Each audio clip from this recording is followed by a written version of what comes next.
Hi everyone, I'm Harv, Ian Harvey, founder of Collective Intelligence, and this is Stuff That Matters Now. Hey, welcome back everybody. I'm in Christchurch, and this podcast is entitled Who is Steven Moe?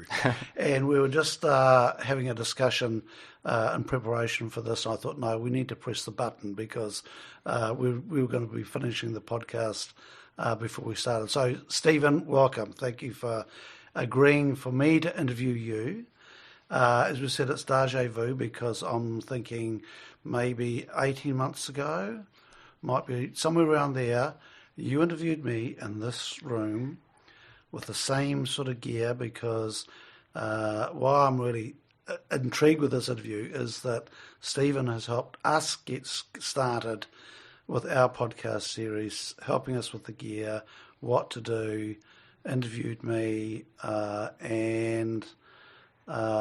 so welcome, Steven. Thank you. It's really great to be here, and I'm really excited because when I look at the gear, it's exactly the same equipment that I have, literally the microphones, the recorder, like it's the same setup. So you've done really well. Taken some good advice, maybe. I got some good advice, and I'm trying not to be nervous sort of interviewing the person that not taught me but introduced me to the actual real live, and that was at that event in Levin. It was the Unconference, the Social Enterprise Unconference. Unconference. Yep. And you ran a session, and I sat right up the front, and I was looking at all this gear and going, "Here it is. This is this thing live." So yeah. Well, that was one of my hopes with the podcast. So I'm doing one called Seeds, was that other people would listen in and they would get inspired to go out and create their own podcasts.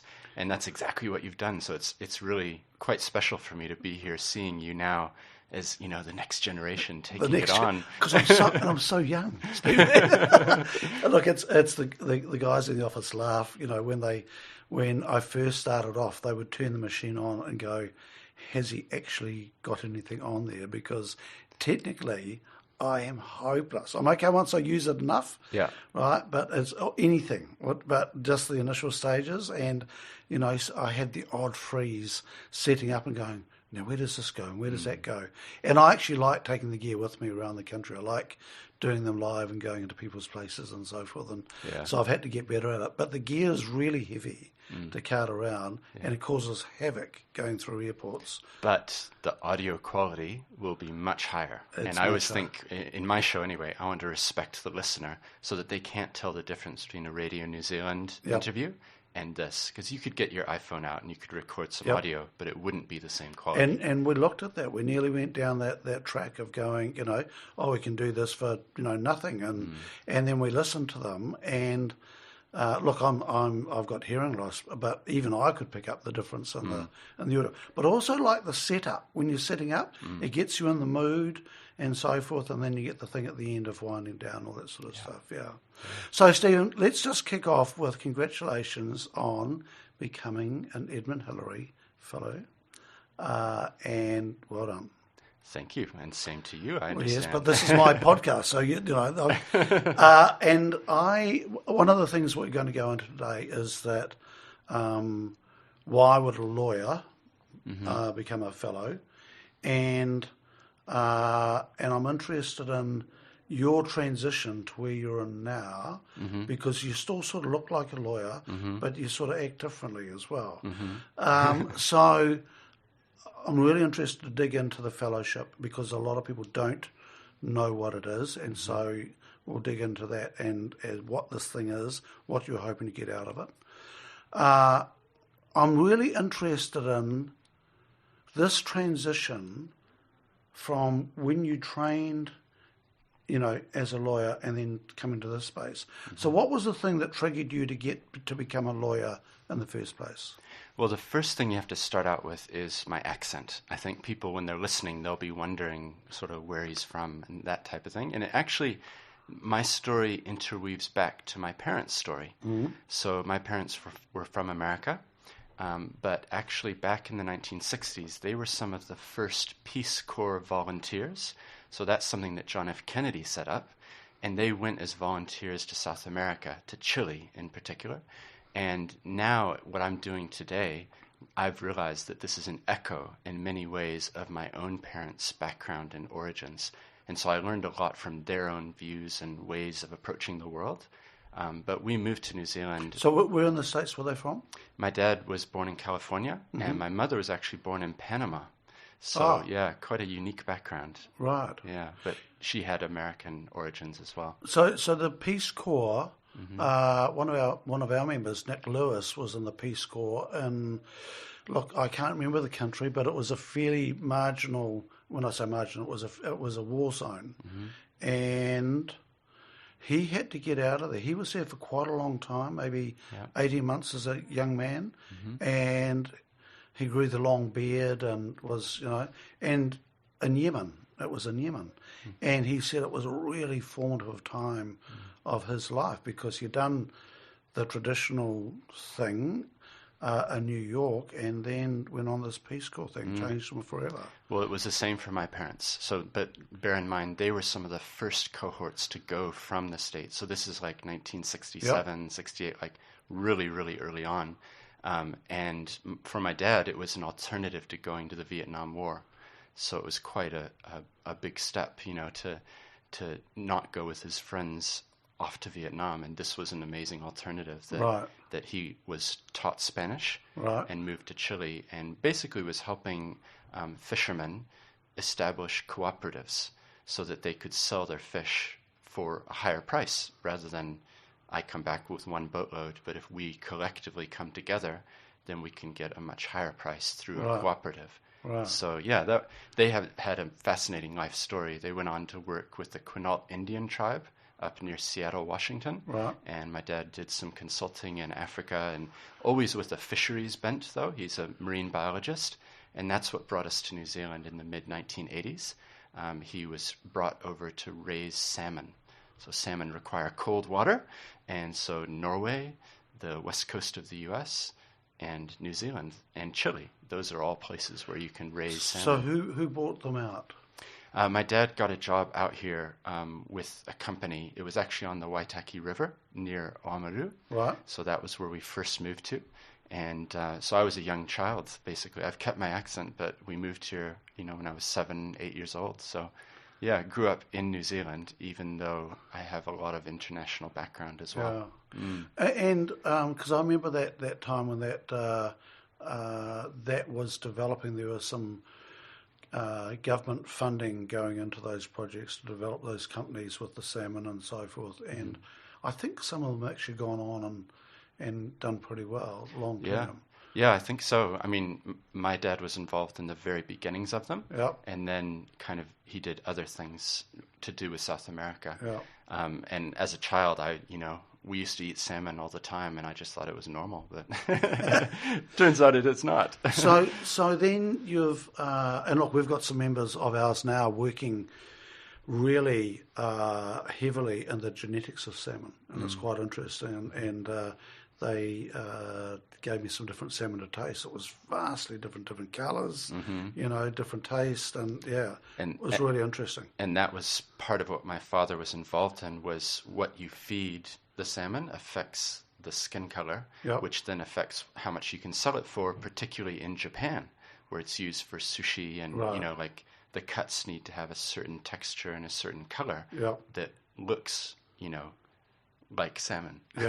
So it depends what you feed them, basically, in captivity. So I'm by no means an expert there, but that was the origin. So we came to New Zealand. We lived in Chile for a year as well in the late 1980s when Pinochet was still there.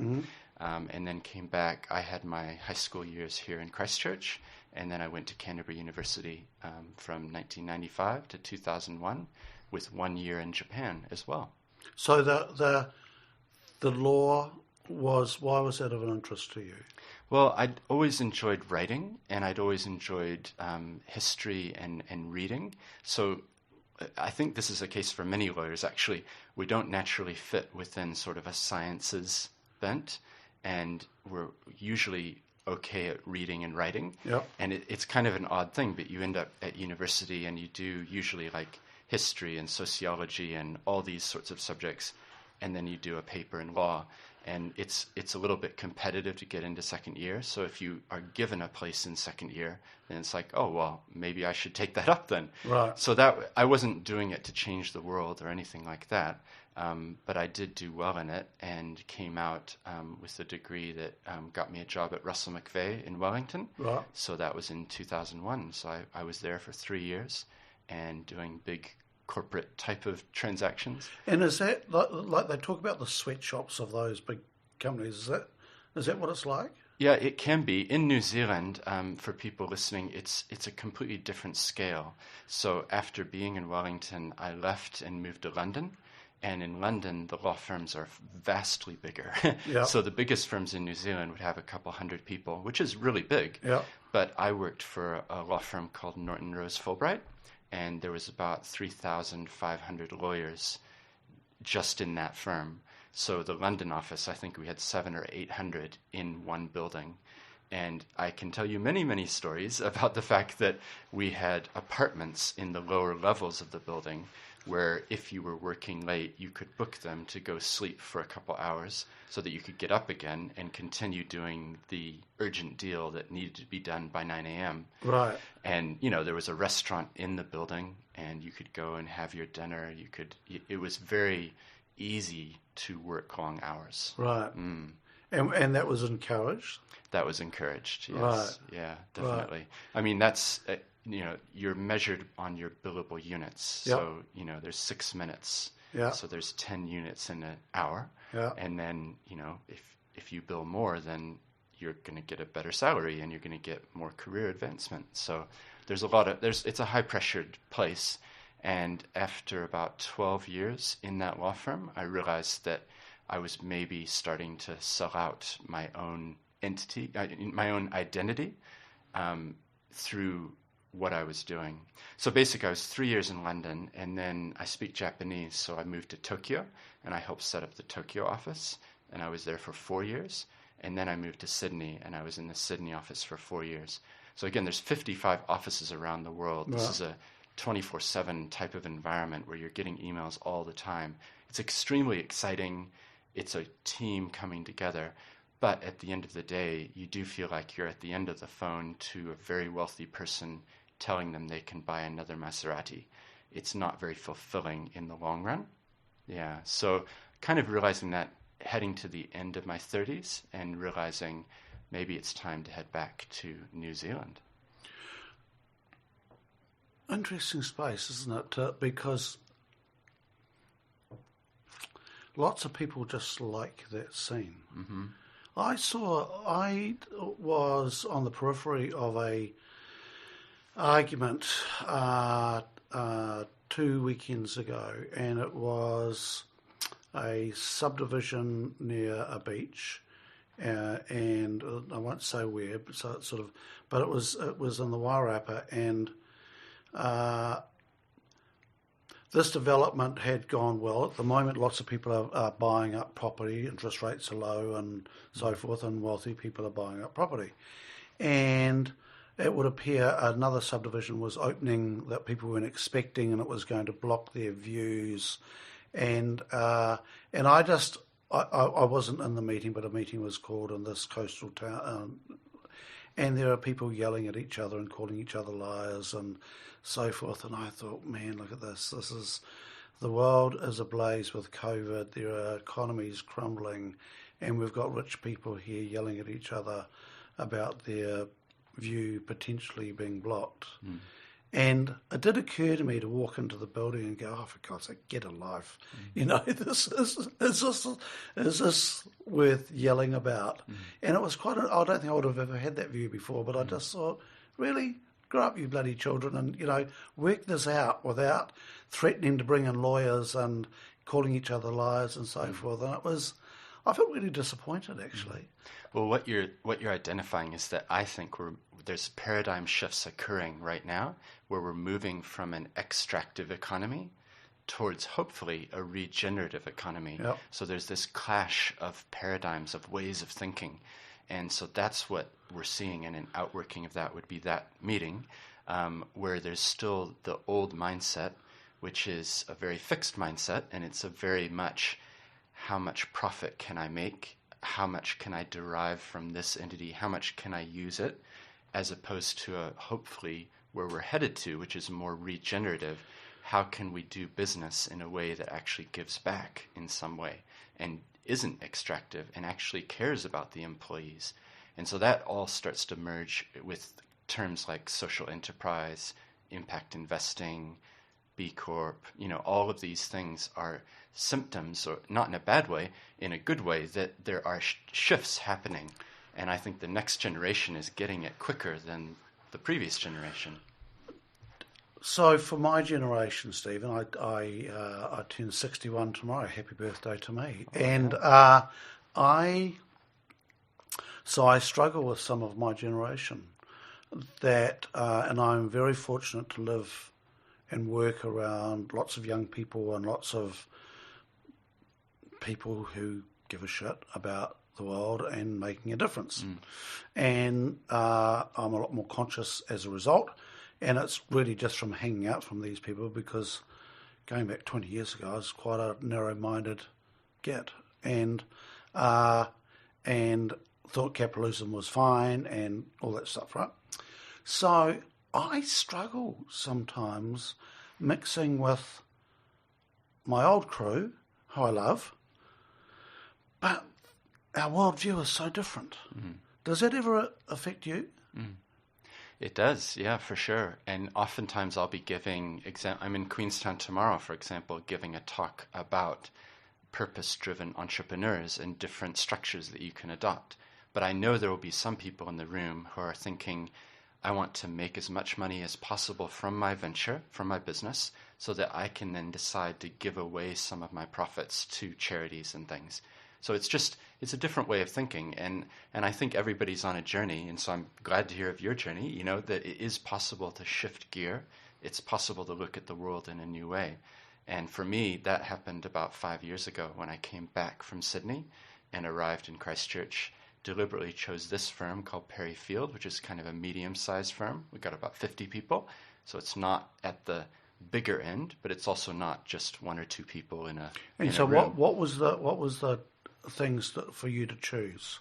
For me, I felt like if I went back to one of the bigger firms, which would be the natural place, the natural landing spot, given that I'd done a secondment at Caltex for a year, I'd done major deals with many zeros, that would have been the more natural place to arrive.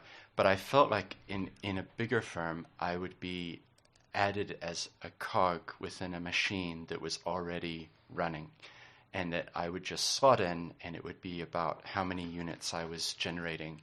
Whereas coming here, I made a harder choice in some ways, but I think a more soul-filling choice, which is I want to work out how I can give back, how I can actually use my legal skills and the background that I've got in a way that advances our discussion about, for example, legal structures in New Zealand, so that we can empower more people to have a paradigm shift of thinking in the way that we're talking about.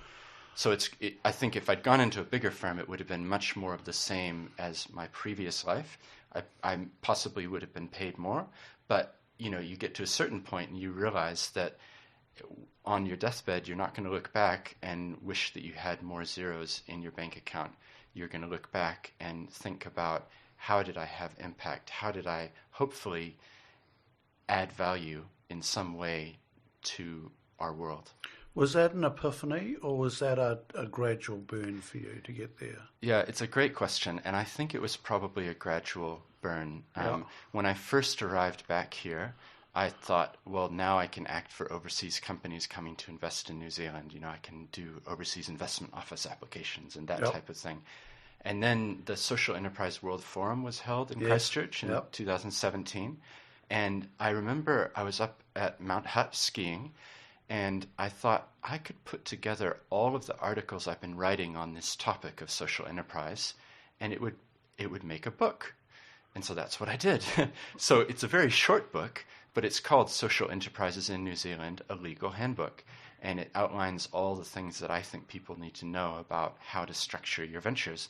And so through that, I then started meeting more people, a little bit like you with the podcast. You start meeting more people, and it starts changing your ways of thinking. you've had Tim Jones on, I think, and, Yep. someone like that, you get his perspective, and talking with Alex at the time was at Akina. So, hearing his perspective, and at the same time, I started the podcast. So Seeds started at the World Forum. So 2017. So just 3 years ago, basically. And what were the standout at the World Forum for you? What were anything that really stuck? Well, I think it was just looking around the rooms and realizing how many people were on the same page. Yep. Because up until then, it had been like, I'm writing an article, and I don't know is there anybody else out there who's thinking in this way. So seeing that many people, in a theater with that many in one place was really awesome. To develop we're in it together. We're a cohort. We may leave from here, and some will be in Tauranga, some will be in Invercargill, but we had this experience. And how is each of us going about trying to create a more generative world through business? Yeah, it's interesting because I listened to Alex Hannant and Anna Gunther, actually were both in Wellington giving a TED talk, and it was TEDx, and it was tiny, and a tiny event, and Anna Gunther gets up and she starts talking about this crowdfunding. Mm-hmm. I'm going, what's this crowdfunding? I'm going, couldn't, and it was a real stretch for me. Going, what? How does this work? And then Alex Hannant gets up and starts talking about social enterprise. And I'm going, what is this? Both of them, when they talked, it resonated with me. Something went off. Mm-hmm. But it's one of those talks, so I tried to describe what it was 5 minutes later. I couldn't. I just grasped enough to go, that's a thing. That's something I'm interested in. And I badgered both of them straight afterwards to join Collective Intelligence, and so pleased that, got them on board. And both of those two were a big influence on me of just breaking up the way that we could do things. I think the crowdfunding was a bigger stretch for me, going, okay, so I'm putting money into this stuff. In those days, it wasn't commercial. It was for, not fun things, but it wasn't commercial. Mm-hmm. It is now. And the social enterprise thing, people started talking about this social entrepreneurs. I'm going, what is this social entrepreneur thing? It sounds a bit wanky, And then Alex Hannant said to me one day, well, but you're a social entrepreneur. And I went, what? And it was like coming out without knowing that you're gay, sort of thing, going, what? And you're in the club. You didn't even know it. I didn't even know it. Yeah. So look, it was those two were the big, and then meeting Anarchy, who just messes with your brain because he just, I'm not even sure if he thinks, but stuff comes out and you go, where does that come from? So I think those three were the ones that disturbed me the most, that there was a different way. Yeah. And then I can completely understand. So the 3 A's, that Anna, Alex, and Anake, right? There you go. I hadn't seen that. Yeah, but you're right. And all three of them, I agree, are doing amazing work within New Zealand. In different stuff, huh? In different stuff. But they're examples to me of what I'm trying to be, which is, calling people to this new paradigm of thinking, saying there's a different way. Look over here, the old conceptions have their place, but actually there's new ways we can think about this as well. So yeah, I have respect for all three of those, and yeah. What's the biggest pushback you get from lawyers in the law profession? What's the thing that they just doesn't sit with them? You mean from lawyers who are just generally? Just generally. Well, the hard thing is that we all have budgets to meet, and we have to have a certain number of things that, so the world works in a way which means that I've been able to choose this career path now where I can focus on purpose, because my driver isn't the same as what it used to be. And I think that there's actually a lot of lawyers out there who would like to do more and support more, but there is a lot of pressure from within organizations that, we need to keep our billable units up and that type of thing. So most of the people that I see do it as pro bono projects, or, helping outside of their traditional role. So is this company happy to have you here? Yeah. Because why? Well, they were started more than 70 years ago. So the two founders, the Mr. Perry and Mr. Field, like they were real people, and they had traditionally done a lot in the community sector for charities. And so I've come in and I guess been able to expand the vision beyond just looking at traditional charities. You know, there's about 28,000 registered with charity services. And I've said, actually, what we're talking about is a different word, which is purpose.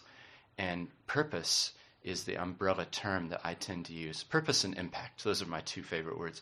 But the purpose often gets outworked through charity, so the not-for-profit side, but it can also be outworked through for-profit, which is the more social enterprise side.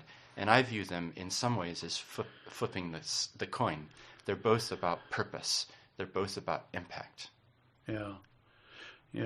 Because it's the model I really enjoy is B Corp, and we're about to recertify at the beginning of next year, and we're nervous to go through that again. And it's interesting having that, and even though it's an American model, 90-something% of it still is relevant here. There's some there that's not, but there's enough. So, you ignore that once you get into it.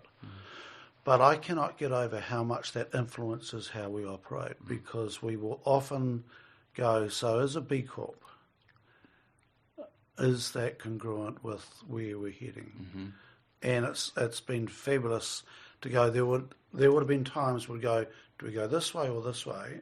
And go, well, B Corp, okay, cool, it's clear, we go this way. Yeah.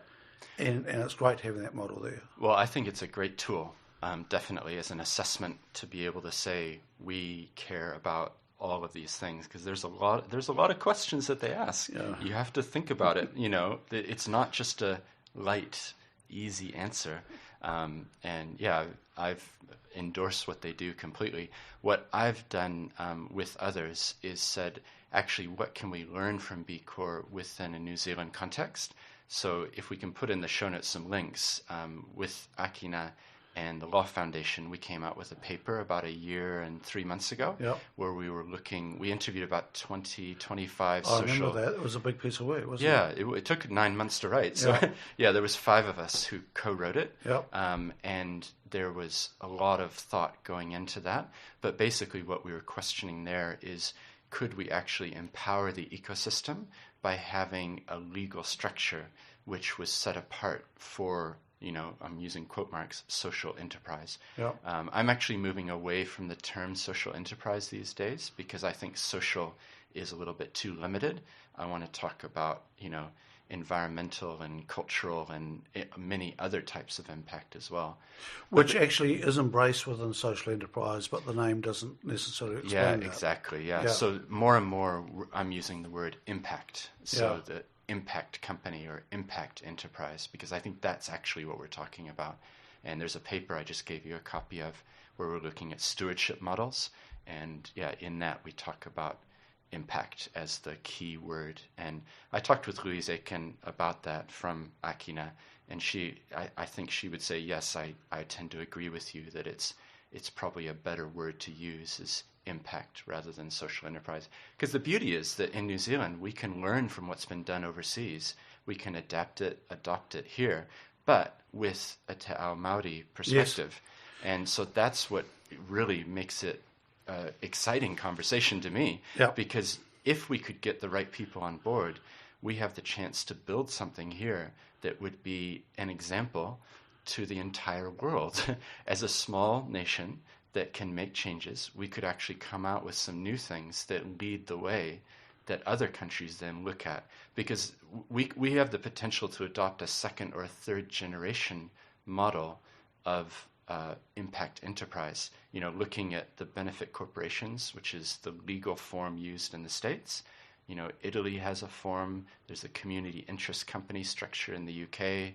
So it's possible that we could actually leapfrog over what other nations have done and get to a place that is truly world leading.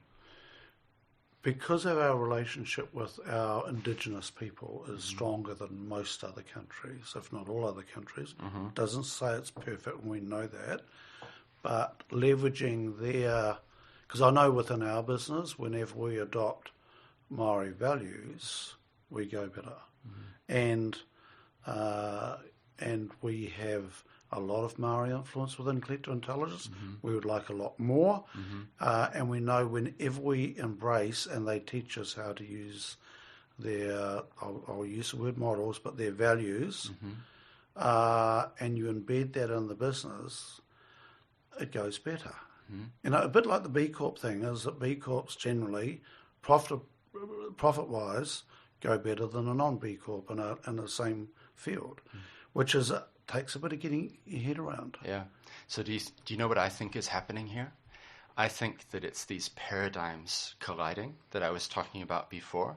And the old paradigm was very much based on how much can I get out for me individually. Yeah. Very Western-focused, individualistic, profit-driven, 1980s, greed is good. I'm really overly characterizing it, but you get the point. Yeah, there's that way of thinking, which probably doesn't have much time for the concept of spirituality, for example, or for manakitanga, or for kaitiakitanga, stewardship, that we're actually here as guardians for the future of our children rather than inheritors of past wealth of our parents.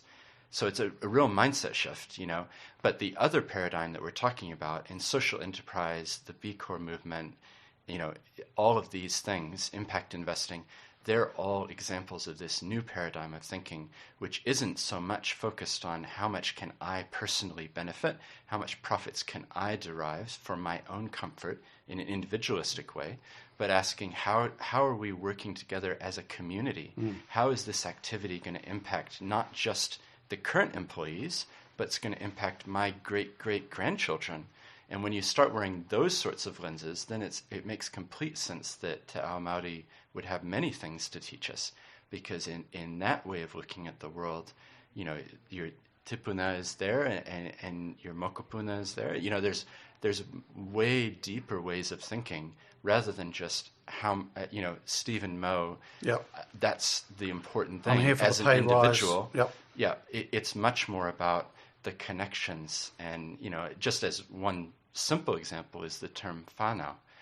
I used to think of it as, well, that means family, but I think it's a much bigger conception. Your collective intelligence, for example, all of your members, in a way, they're all members of that network of interrelationships. So we're looking at changing the name of members to whānau. Right, okay. Right? Because I thought members is a transaction, right? And we're not a transaction. It's a lot more than that, and we don't have an English word that I know that describes what we want, but Maori do. It's just a classic. So I'm going, that's a classic example, right? So we look at our members as whānau, and so we're starting to actually change a whole lot of our messaging over the next 12 months, and we've got some great mentors to help us infuse this, so that it's not tokenism, that it's actually embedded in the values of what we do. Yeah, and I'm glad you mentioned that, because that is a potential, is that word tokenism, that it just becomes. And I've reflected on this recently because I've helped organize conferences, and fortunately it hasn't been the case in the conferences that I've been involved in, but I see sometimes maybe people say, well, we need to have some sort of a karakia. Let's get somebody in and they can do it, and it's a short little intro, and then who are we going to get to do it at the end? And it's like, where's the depth here? Ask that person to be on the panels as well. Let's really truly recognize the depth here, rather than it being a surface thing and a ticking the box that, it's okay, we had somebody say a welcome.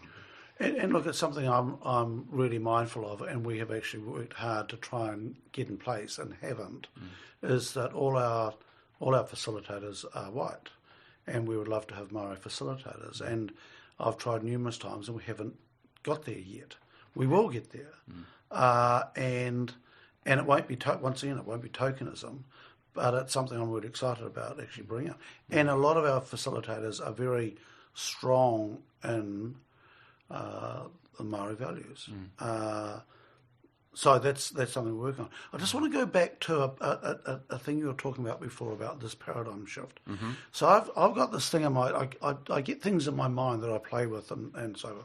And so one of the things I'm playing with at the moment when people talk about different scenarios, I say, what's the equation? What's the equation we're using here? Mm-hmm. So if you look at the equation of GDP, we can have a really strong GDP and people will be homeless and a whole lot of things turning to customers, but the GDP is fine. Mm-hmm. And so I look at that, that's an equation, and it hasn't worked as an equation because the world is a lot more complex than a GDP now. And I think that I'm really interested in, and I think a lot of our equations have not been complex enough. Mm.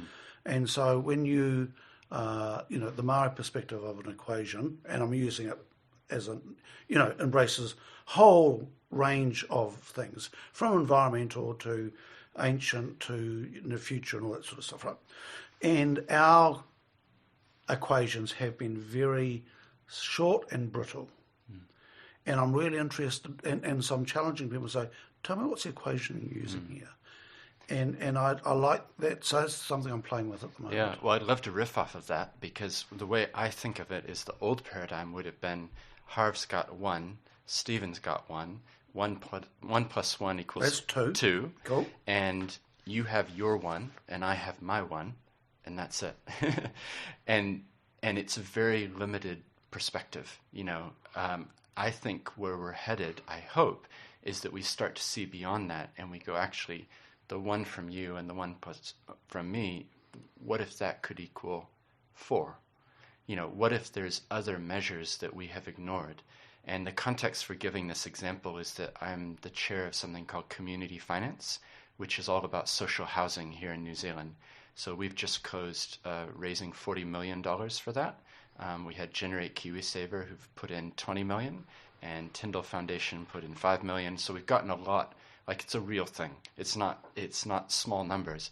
And that's now going to build housing through Salvation Army for families in Auckland. So that, to me, is an example where the investors are coming in. And traditionally, they would have said, well, what's our financial return? But instead, they've been able to open their eyes to the new paradigm, to the new way of thinking, and say, not only are we going to get a financial return of X percentage, but we also recognize the value that comes from a family being in a stable, dry, clean, green, energy-efficient home, for the employment that will result for the parents, for the stability of the child who's going to school and regularly getting education, for the solar panels on the top of the roof, which are helping to reduce the amount of energy. So the medical bills will drop. Yeah. The need for that's a direct correlation. There'll be less of that will go to jail. Or there's a whole range. It's all these flow-on impacts. Yeah. And traditionally we would have said, yeah, but what's our percentage interest rate that we'll get back on that investment? So this is the whole area of impact investing, which I'm doing a lot in, as you can probably tell. But the point is that you're looking with the new paradigm or the new lenses at an investment opportunity. And rather than just looking at it as a sum of what interest rate can we get back, going beyond that, and particularly now in a low interest rate environment where the rates are so low, would you like to take that $1 million that you have, let's say it's a community foundation or something, put it in a term deposit with a bank where ultimately the profits are going offshore to an Australian parent, or take that $1 million and put it into an investment that actually has in mind giving back through what's being built? So it's this regenerative sort of economy rather than extractive economy. So the regenerative terms, I'm familiar with it from a farming point of view, which is something that we utilise with our small block that we run now. And the thing and going back to that equation, Stephen, regenerative is really complex equation. And the farming that I was good at was a very measurable, clear-cut, simplistic. The key was to make it as simple as possible. you do this and this and this, and you get this. You never once measured the negative impact. You never put that into the equation of the environmental or any of those things. It was about this KPI of growing this, and it was. And the problem is when you get good at it, you get addicted to it, and you get this wonderful kick. And the problem with it has been is that the real net profit has been static, and the costs keep on ramping up. The banks love it because they lend more money. The chemical, the outfits that provide the chemical and the fertilizer, they love it. So there's lots of people, and all the time this thing's ramping machines, but this net profit is static. And when you look at it from a regenerative point of view, in fact, we were going backwards so bloody quickly because the fundamentals were all wrong. And you're actually being stimulated by external forces, more for their good than anybody else's. And when you get out of it and you look back and just go, whoa, look at that game going on there. And driven a lot by white men, they're really good at this. The thing with the regenerative thing that we're practicing on our farm, or small farm, it's messy, complex, can't control it. It's unpredictable, phenomenally good for the environment, good for your mental health, a lot more insects. There's a whole lot of other people, a whole lot of other organisms now feeding off our land than just us. And it takes a long time to get your head around that. Definitely. And the term regenerative may not be the best one in an economic sense in what we're talking about, but the principle is, and let me spell out how difficult this is. We talked about the house where the child grows up and goes to school. When do you think we'll be able to measure that in an economic sense? It's probably not for 20 years, 30 years maybe. Yeah. But if that child that, goes to university or doesn't even have to go to university is able to productively give back to society, what if they do go on and found a company that then employs 100 people or employs 3 people, but they're set on a life course that is different? Then it's really hard. The point is, it's really hard to measure that from in an economic way to say, well, here's the level of impact that we had by building that house right there. But I think it's worth trying to do that. And we need to strive to set our standards at that level, because that's what our great-great-grandchildren are calling us to. Yeah. We have to do that. And the picture that I like to give people, and it's one that's been around for a long time, is, are we planting seeds of trees that we will never sit in the shade of?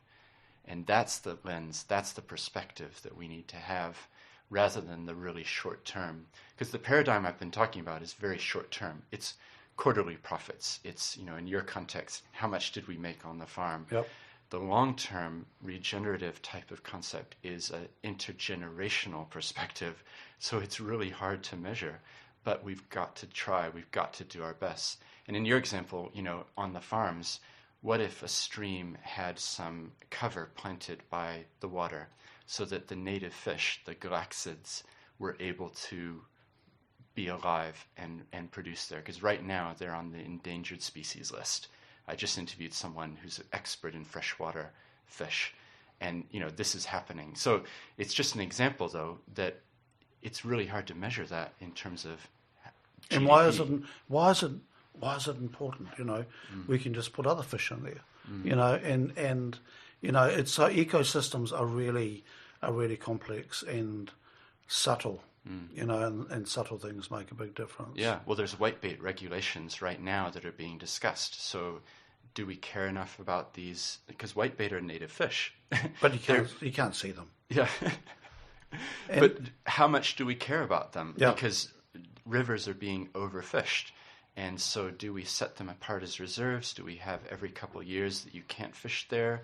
There's not even right now a proposal to have like a measurement of how much was actually fished. So anyway, it's just an example of how do you measure these things. And that's what I enjoy, though, because we do have the chance to be a bit different here in Aotearoa. I think we do bring a different approach. As you identified, we have a different way of thinking, or many of us do. And so we have a chance to do things a little bit differently. Going back to the housing, complexity of that housing, I had first-hand experience of this about, I'm going to say, maybe 9 years ago. And a young guy, 13-year-old, stole my car one night, and I left it at the office, and he'd broken and taken the car and for a joyride, and he took a company car which had sign writing on it and got pulled up fairly quickly. I was driving back into work the next morning with my wife, and the cops rang and said, "Oh, we found your car." I'm going, I didn't know it was missing.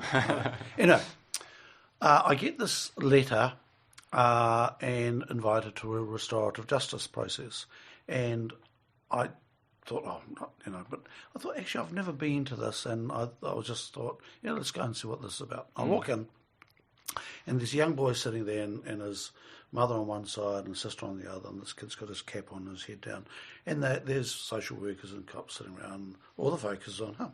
And they said, and they're reading out all the stuff he's been up to, right? And he's been really busy. This kid has been really busy. And it was very cool. They called me Mr. Harvey. I was like, "Oh, Mr. Harvey, that's pretty important." And they said, "Now, Mr. Harvey, is there anything you'd like to say to Marcus?" Right? And I'm thinking, what do I say? Everybody's just read the writing. And I said, "Mate, why did you steal a Hyundai?" Right? And he goes, lifts his head a bit. And I said, "Do you pick up any chicks in it?"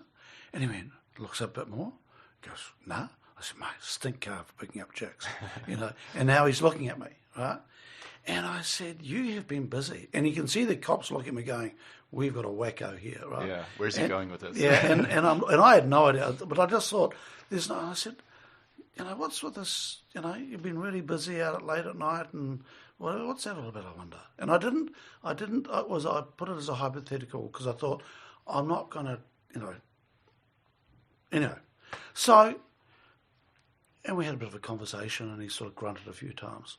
And I was really interested in this. And so then that was done, and then they have this, they're talking about getting him into a Big Brother, Big Sister program, but they didn't have any. And I said to the cop at the back of the room, I said, "Mate, I'm a bit old to be his big brother, and I'm not Maori, but, if you want to, I'd love to take him on, right?" And so they checked me out and all that sort of stuff, and we took him on. And I worked with Marcus for about 2 or 3 years, and he was 13, he was out of school, he was on the streets, and his father had died, and he would come and work for me, and we had a ball. Took him to the movies for the first time. I've never been to the movies, right? And he felt really awkward because he's this kid, and he was sort of shy of everybody being in this white person's space. It was great learning for me. And we got him into school. And we got him into Hatapara, which is a local Maori boys' school, and it was awesome. But his biggest challenge was his health. He was living in a really damp state house, and I remember going along to his kapahaka evening, and I turned up and really excited about this, right? And I'm going to the kapahaka and see him, and I'm saying, "Where is he?" "Oh, he's not here." Why isn't he here? "Well, he's sick." And he was just sick so often from living in this damp house. And he is a lovely kid. He is a lovely kid with it, And as time's gone on, the mongrel mob have got hold of him now, and he's now a patch gang member and all that sort of carry on. He calls into the office from time to time and whatever. And that pull off the gang but his biggest problem was the bloody house he was living in was just a cesspit. And so keeping him in school was really hard. And it broke my heart because, the gangs won. And I've still got the line of communication going, but the gangs won. And I couldn't compete with that eventually, But it was down to that house that is making his family sick year after year after year. And people talk about it, but there's sort of loops of poverty, the cycles of poverty. And Yep. how do you break it? How do you Yep. come in and maybe in that case, having a clean, dry home would have been one of the key factors to then not being sick, to then going to school, but that's the thing. What we're trying to do with the new paradigm is not easy. Sometimes people think it's just a bunch of hippie sort of talk. Yep. It's like, well, that's it's not. It's hard. It's Yep. really, really hard. Yep. And how do you measure impact across sectors? Yep. There's 17 Sustainable Development Goals. How do you measure life on the land and life under the sea? And the measures of economically, how do you go about that? Yeah. How do you translate them across? Yeah. So it's not an easy thing. There are people who are pushing the boundaries here and saying, no, we can measure it, but it takes time, and people are still, across the world trying to grapple with this. How do we measure impact? Yeah. And we intervened really strongly with this young man, Mm-hmm. and we were welcomed by the family, and we didn't quite get there. So there was a huge sense of failure at the end. Yeah. But, he's been to prison numerous times since then and so forth, and he calls in after when he gets out, and he feels a sense of shame and all that sort of carry on. But we keep talking and someone, I'm still here, and and I often think, I wonder how many other steps would have needed to have happened to have a different outcome. And I don't think it was many. Maybe one or two other steps needed to be there to try and break that cycle, because that's all we needed. And I think it's important to think through, for people listening who don't come from that background, even in your own life, reflect on all the people who've helped you along the way. Yeah. How many lucky breaks did you get because your father knew someone who knew someone, or your mother knew someone who knew someone, or whatever it is, we take things for granted. I think this is the old paradigms of thought, which is, I'm a self-made, it's all just happened because of my hard work, which is true to a certain extent, but there are a lot of lucky breaks and a lot of coincidences that happen to certain people who come from certain parts of society, which is definitely not fair, but that's how it happens. Yep. So I think the point is, even for people listening, how can we be performing that role for people who don't have those opportunities? How can we step in and provide an internship or a mentoring, or do the big brother, big sister, or whatever it is, And in my case, the podcast that I've now done 230 episodes, so I'm interviewing people all the time. And the reason I'm doing it is because I want to amplify their stories. I'm sure it's very similar reasons for you. How can I amplify these stories of these amazing people who no one knows that they're in Aranui working with children who are not getting to school and who have never had really positive messages into their lives? I'm thinking of Amy Marsden at Te Mapua in that particular case. Yep. So how do we help tell these stories in another way? And my little contribution is through seeds. And look, Stephen, it's interesting. People say from time to time with collective intelligence, do you have any famous people? I said, mate, what's famous people? Yeah. What do you mean? They're on TV. Does that make them famous? Yeah. Most of the meaningful work done in New Zealand, I was going to say the globe, are done by people who aren't famous. And they do it every day with no recognition, and fine with that. Yeah.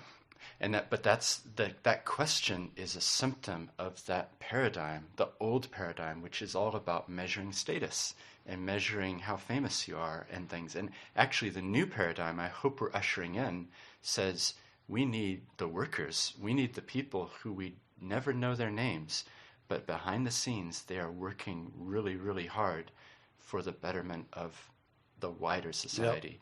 Yep. And too often we assume that it has to be, you have to start a $1 billion company to be worthy of our respect and things, and the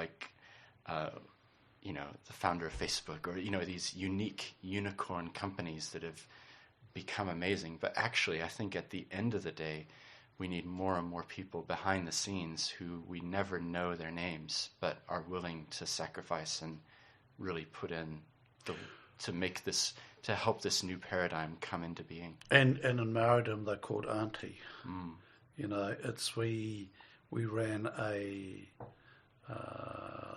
seminar workshop thing about, I'm not sure, many years ago, about how to engage with Maori in business, and we had 4 or 5 great young Maori presenting, and one of the guys put up a slide, and it was at the end of a business awards, and he said, so if you wanted to do business with this iwi here, which one would you talk to, right? And it was interesting. There were people there in gumboots and people in suits and sort of, and these 5 or 6 guys, and they were trying to pick. And he went, well, none of them, because he said they're all posing, right? And they're like, what? And he said, you need to talk to Auntie. You've got to get past them, and you've got to get to the aunties to do the business. Yeah. And we was going, and you could see people in the room going, oh, that's why we've made no progress, because we've been talking to these guys here. But he's going, but behind the scenes, it's the people you don't see. Yeah. They're the ones you've got to get to. They're the ones that are going to make the decisions, not this lot. Because they said this lot in a photo, the people that are actually doing the business are not in the photos. Yeah, it was fascinating. I'll never forget that. Yeah, and that's one of the reasons, if you look at my podcast, like I've interviewed a lot of people, like probably more than 200 now. There's 230 episodes total. I do lots of bonus episodes with like my own thoughts and things, so that's why the number's higher than the actual number of people interviewed. But there's very few that you will know. But that's the point. Seeds look like they're dead. You give them the right conditions and they'll grow. In the same way, the life stories that I'm capturing in my interviews, which are similar to this, we can get something out of them. We can learn from them, even if they're not on the front page. Yeah. Yeah. Because I think, and I've had this conversation with Aniki, that I get overwhelmed when I think of what needs to be achieved. Mm-hmm. And when I get overwhelmed, my productivity and everything just drops away, and I tend to do nothing. Where, going back to the B Corp thing, I like B Corp because I can do it. Mm-hmm. It's as difficult as it is, I can set myself to that, and I can do that. And it's the small little things, and you compound those, that you can really do something well. And the key is that you do what you can do, I do what I can do. And the way I like to think of it is that there's trains all heading in the same direction. They're not on the same tracks, but they're all heading towards the same general goal. And so I'm here as a lawyer working, and you're doing your thing, and Anik is doing his thing, and there's I can name lots of them. All the people on my podcast are all headed in this sort of same direction. So I can get encouragement from the fact that you're out there doing what you do, and that I'm doing what I'm doing.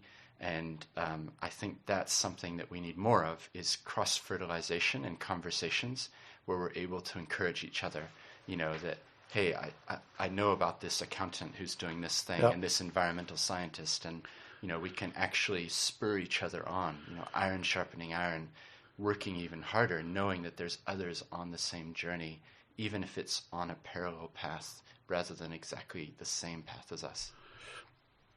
I've got the great pleasure at the moment of mentoring a couple of cool people who are in a competition. It's a startup competition, local thing, and they came through a process and so forth, and they are pitching on Thursday night, and it'll be interesting to see what they do. We had a meeting on Saturday, and they have failed miserably in preparing for this thing, because what they're trying to do is around social change, and they're not getting the social change, and I know one of them listens to the podcast, but I won't mention her name because we don't have. I'm not sure how it's going to go, but I've encouraged them to throw away the model, don't follow the rules of this competition. You've gone this far and it hasn't worked, and that's cool, and you've failed, and that's cool. And so now what are we going to do? And say, let's go, and I hear their pitch on Thursday morning, and I'm going to be intrigued to see what they've cooked up, because they're both pretty brave. Yeah. And going, forget it. Forget about winning the competition, right? Let's go and just smash the model and do something that is unique and different, and coming up from a purpose, impact, heart. We're going to make a difference, but we're not going to win the competition, and we don't care. And I think they might do it. Yeah. You know, and I'm really excited by this, and I'm thinking I'm going to be sitting there on the night, hopefully, sitting there, and they'll get up, and I'll be looking over at the judges going, you know, we're not going to play, because I've been one of those judges. I'm going to say, we're not playing your game this year. We're going to do it differently and totally disrupt the model and steal the night and not win the prize, and that's cool. Yeah. But it will be the most memorable presentation, I think, because it's going to connect with people's hearts, you know. And I'm really excited by that, just going, we don't have to play by the rules. Yeah. And it's a realization that you don't have to win everything. You don't have to have success the first time. People have this illusion that you touch something and it turns to gold immediately. But actually, in my experience, talking to people, there's vast quantities of what, quote marks, failure happened before. And the failure, I love Michael Mail, who did Cookie Time. He described it as failure is the compost for the new ideas. Yeah.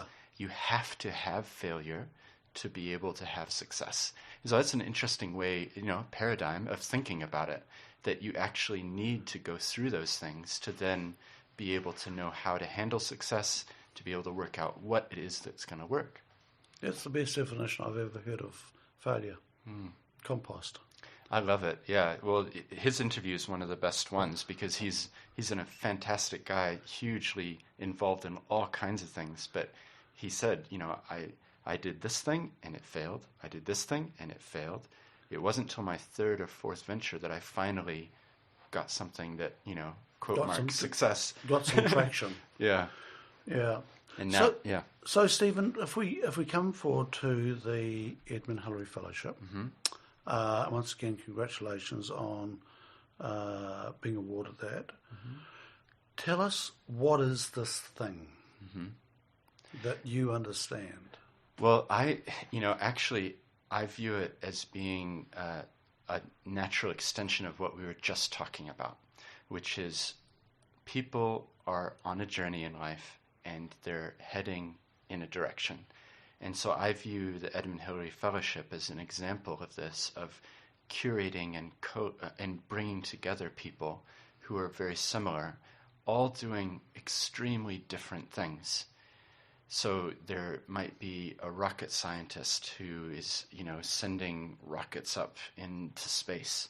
And there might be somebody who's all about the oceans and how do we save the oceans and make the oceans safe for marine life. And there might be, you get the point. It's like every possible sector you can think about, there will be a fellow who's involved in that, and sometimes several of them. And so I view it as there's a process to apply and be selected. So they've gone through this curation process of pulling people together who I would think the vast, vast majority would immediately understand this concept of a new paradigm that I've been talking about. They're not happy with the old ways of doing things. They actually want to move forward in whatever they're doing in a very regenerative, generative way. And then as for the details, because I'm aware some people listening wouldn't be familiar with it. Yeah, and I think the details are really actually quite important, because most people won't know what this thing is. It's not well known yet. Yeah. So basically, everyone will know Edmund Hillary. So he's kind of the model that a lot of it has been based on in terms of his attitude and the way he approaches things. And I should say I don't claim to be an expert in this. I didn't help set it up or anything, so this is my interpretation of it. But basically, about 3 years ago, they started to award people from overseas who would be given what's called impact visas to come to New Zealand. It's a form of entrepreneurial visa. So to come to New Zealand, if you have enough backing, you can come into New Zealand as an entrepreneur or an investor. So this is like a variation of that type of visa. And these people from around the world are given the chance to come to New Zealand, start their ventures based from Aotearoa New Zealand, and yet having a global impact. So, for example, Emmeline and Eric Dahlstrom, they're based here in Christchurch. They're all about space. So their focus, they've set up something called Space, and they're connecting people involved in the space industry.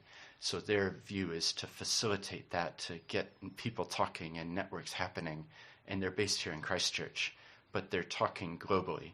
So it's about centering people, bringing them to New Zealand to be based, and to then the flow-on impact of having these amazing people come will be new companies that are started, new investments that also then flows back to the countries that they came from. So it's a very global perspective. I think there's about 532 fellows, so that's the sort of the number, and there's 8 cohorts.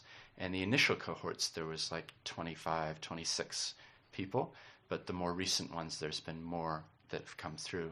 So that's the basic summary. And then about 20% of the people chosen are Kiwi-based fellows.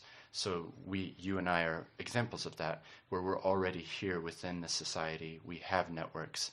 And one of our roles, I view it, is that we're here to help those people from overseas coming to New Zealand to get networks, to get established, to work out who they should talk to, and to understand the ecosystem here. But across those 8 cohorts, there's huge variety of background, and some are investors, some are entrepreneurs, some are professionals, some are storytellers, like pretty much name a category, and there will be somebody who does that. And it's funny, isn't it? Because more and more I'm drawn to diversity. The more diverse something is, the more I'm drawn to it. Mm-hmm. And one of the things for me with the fellowship was Ed's values, the fact that it's embedded in Maori culture, and that's a big part of it. The diversity, and for me personally too, because I've never had the opportunity to work globally, and so it gives me a chance to connect with people on a global scale. So that's a huge motivator for me. And I've always got this fear of, am I starting to believe my own bullshit? Am I starting to think that, I'm I think I'm getting quite good at this. And it's something that's alive in me, and I know when I hang out with people who, because I'm not a believer in inspiring other people. It's funny. I go, no, that's your job. Inspire yourself, and that's your work to do, not somebody else's work. And so I've got inspirational speakers. I don't believe in that. However, there was a call today with Tim Ferriss, who's a podcaster as well, a little bit more advanced than you and I, but. He has a few more listeners than us, but not many.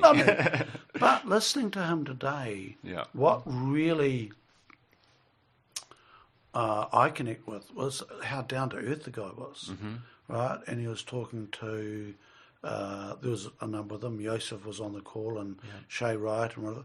But the guy was, he didn't pick up a big ego, and he was really down to earth. And he was talking about this e-commerce and so forth, and talking at a very startup basic level. And one of the things he said was that, don't aim at these unicorn business. That's not your work. Success can look really quite, I'm trying to think, modest. Success can be very modest, and some of that's the most satisfying work. And I'm going, here we go, this is coming from Tim Ferriss, and I thought he seemed like a really nice guy.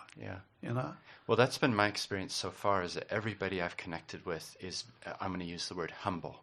They've achieved, they've done amazing things, like without any question, to be a part of it, they're doing some pretty cool stuff. But I know for me, there's kind of an ancient saying, which is, don't think of yourself more highly than you ought. And that's been something that's echoed in my own self, is don't put yourself on a pedestal. You don't think of yourself as more than you are. And I think that spirit seems to be throughout this Edmund Hillary Fellowship as well, which I think is an echo of the man himself. Yep. Because if you read about him and you read some of his quotes, I read the obituary when he passed away recently, and basically he was saying, well, I just climbed a mountain, and then the media made me into something. He was very, very modest, very humble guy by all accounts. So it's definitely a big part of this. And the induction that we both went through relatively recently, it's very infused with te ao Māori and thinking about stewardship and what's our role here? What are we here for? How are we giving back rather than how much can I take? How can I? So again, it keeps coming up, but it's this new paradigm of thinking about the world rather than how much profits can we extract. It's how can we give back as well.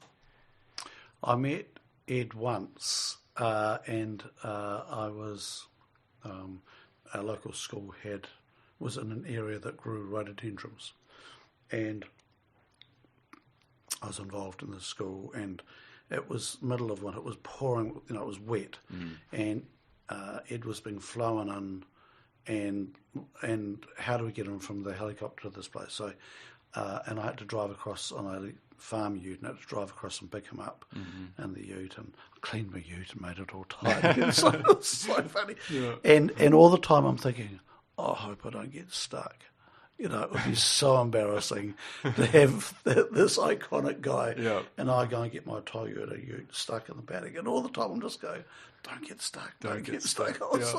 And that was all I could think of. But what the thing that really struck me was he was almost embarrassed to have these people there, and he was bringing another rhododendron from the Himalayas, and he felt bordering on embarrassed, and he was well on in his years at that point. So I thought, you've been doing this for 40 years and you're still not comfortable with it.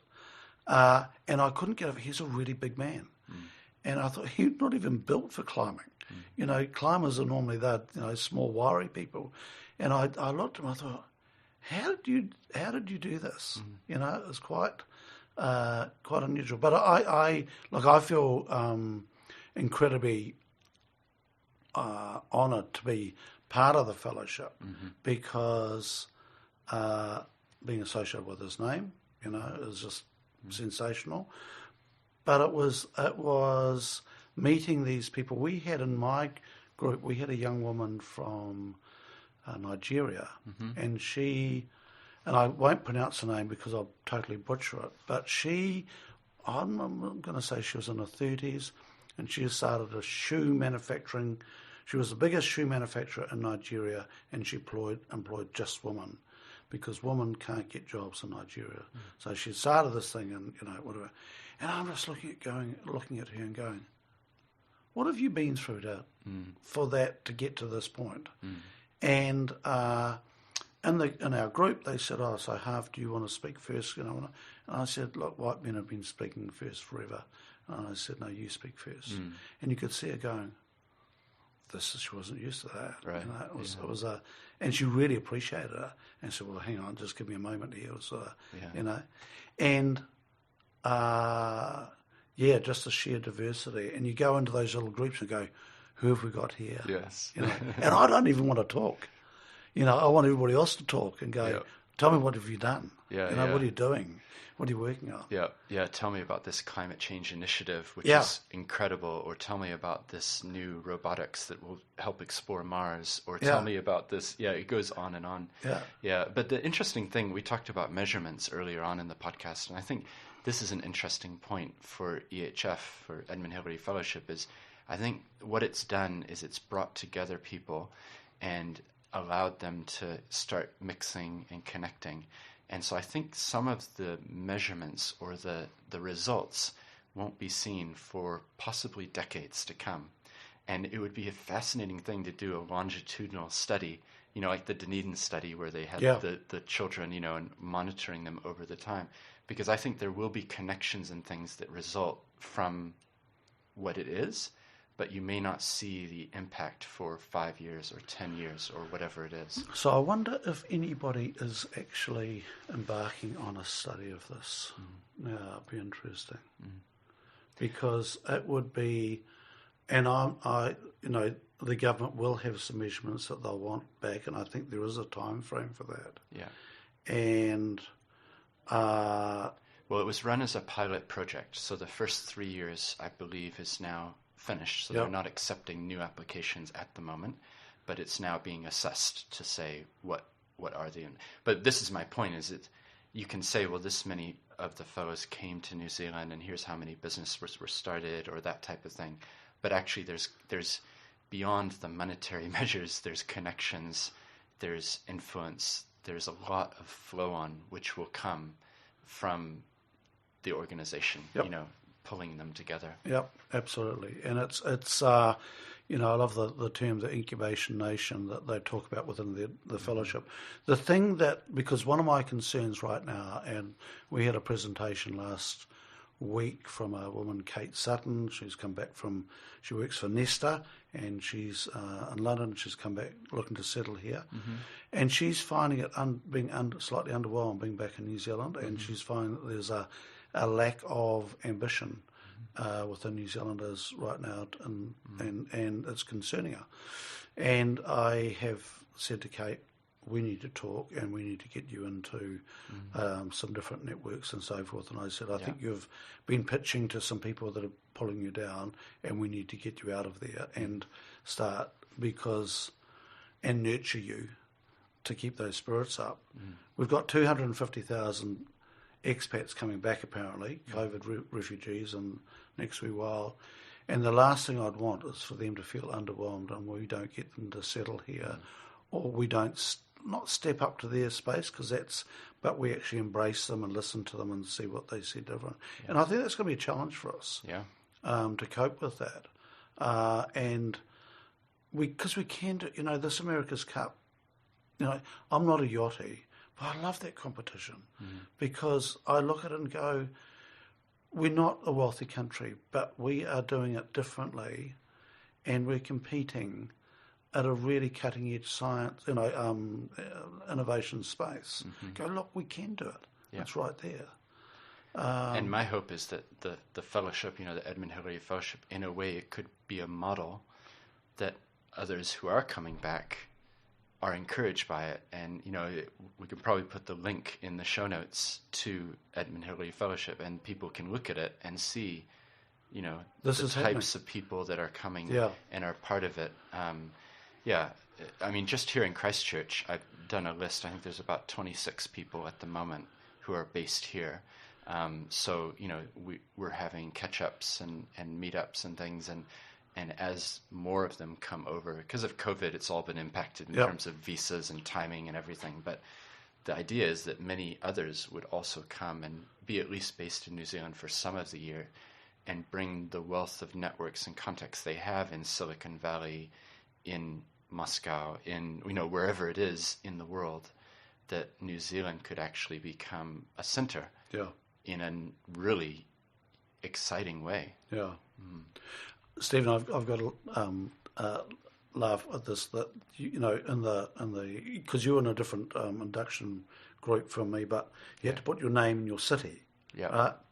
And so I had people from Shanghai and Beijing and The Hague and I can't remember the city in Nigeria, and there's different, and I put Fielding, and people going, "Where's Fielding?" I said, "Well, you've got Auckland and you've got Wellington." Yeah, I said, "We're the city in between." Right. It's just like, but I would have loved to have taken a photo of that and just gone, this is crazy. Yeah. Stephen, to round up the conversation, what do you want to, any other topic you want to drop into this conversation? Well, I think hopefully people get the sense of what I'm doing and what I'm about. So I'm actually putting out a lot of content at the moment, And if people are interested in any of these sorts of thoughts that we've been talking about, a paper just came out last week, which I co-wrote with Natalie Reitman-White, who's in cohort 5. Mm-hmm. So it's an example of that cross-fertilization. And we had a number of other co-authors as well who brought their really amazing insights as well. So that's looking at steward ownership and asking how can we structure ourselves in a New Zealand context in a way that amplifies stewardship and the ideas of intergenerational thinking from a legal perspective. So a bunch of us are lawyers, and then Susan from Oregon University, she contributed, and Natalie's based over in America. And so it's quite an international perspective. But that's an example of a resource or a paper that now exists in the world. But I can only tell people that I know about it, Yep. And then this week, I've been helping co-author a paper about impact investing. So that's an overview of the impact investing space in New Zealand.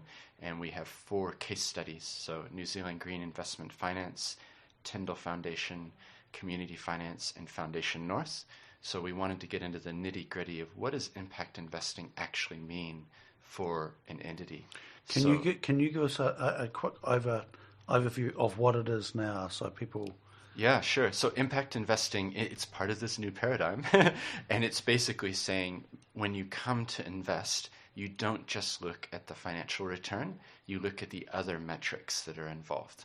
So the housing was an example that I gave before, and traditionally, like a Kiwi-saver type of, they would be quite cautious.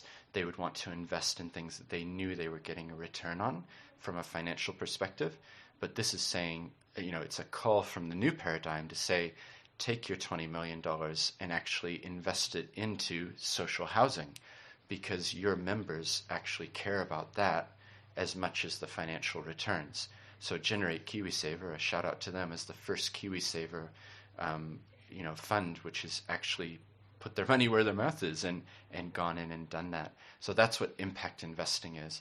So for some of your listeners, in a traditional way, you would think of a group like Foundation North or Wellington Foundation, or these big groups with lots of money, or Tyndall Foundation. You would go to them and you would basically, it's kind of a very subservient relationship, because you go with your cap in hand and you say, please, sir, give me $10,000 to do this mahi in the community. So rather than having that model and saying we fill in the application forms, we get $10,000 to go do this thing, and we never, we report back, there's minimal contact. It's actually saying instead of giving $10,000, we invest $10,000, and we want to see a return. Like, we want the money back so that we can use it to help another organization.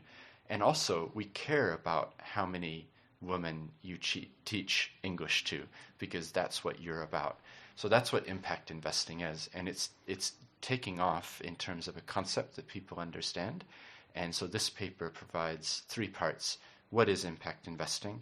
What's the state of it in New Zealand? And what are some practical case studies?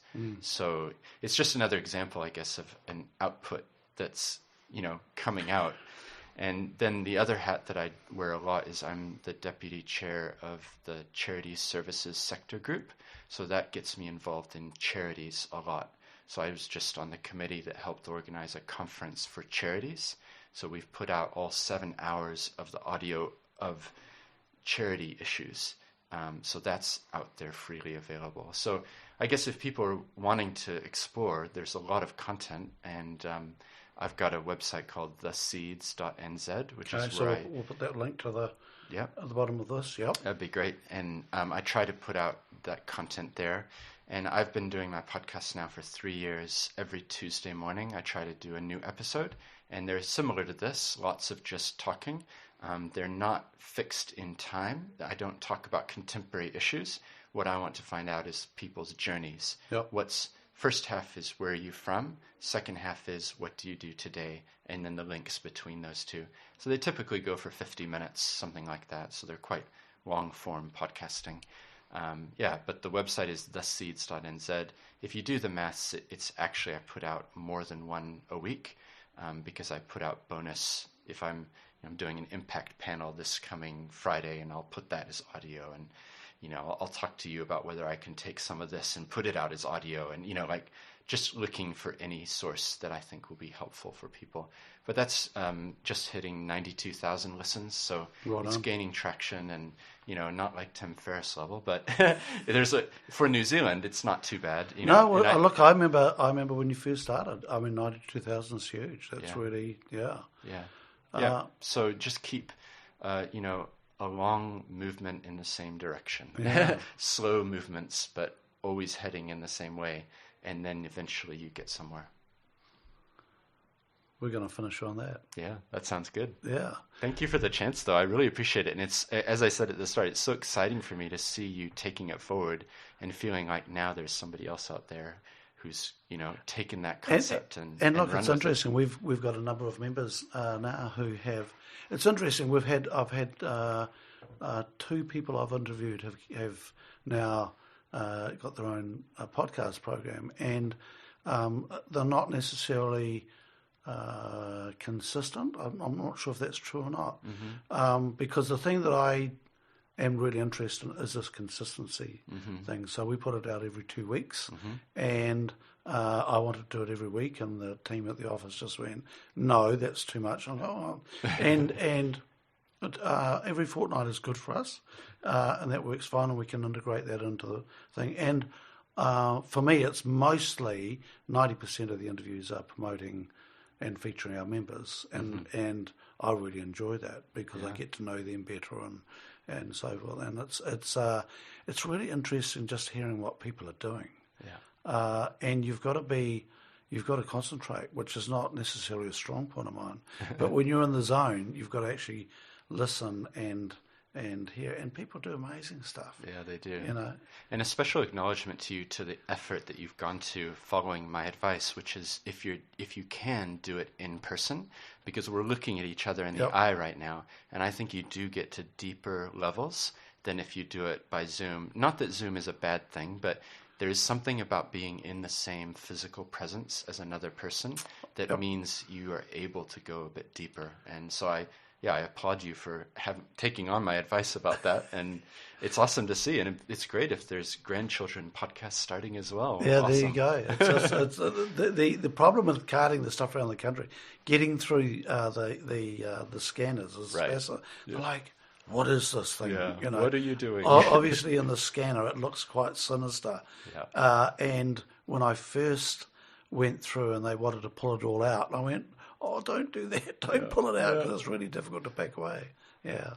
Steven, keep up the good work, and thank you for your time.